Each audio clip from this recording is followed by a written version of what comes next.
But this is, as I said, this is 4 weeks worth of work. Some of the pieces is we just had a student brought his back in, is that obviously they need to photograph these and do some other things to them.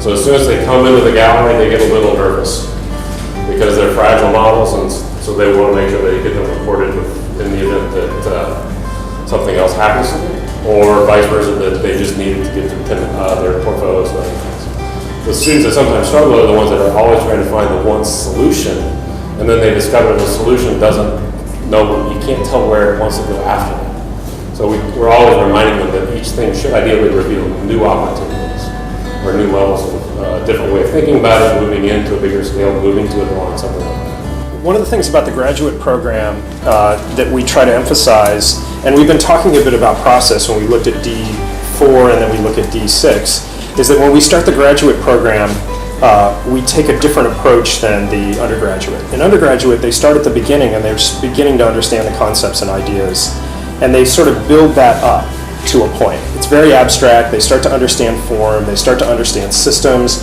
and they move through a process where they layer information on top up to a point.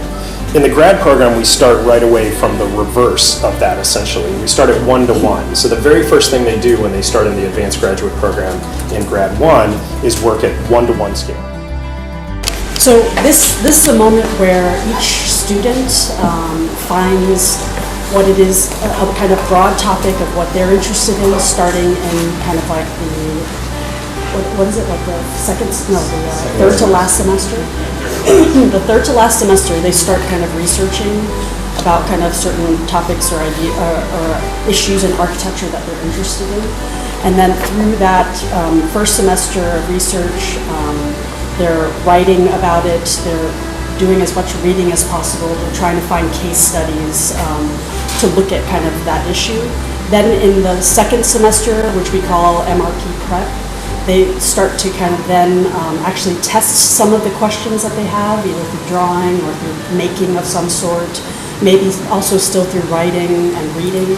And then at the end of that fall semester, they decide on a direction to take their last project.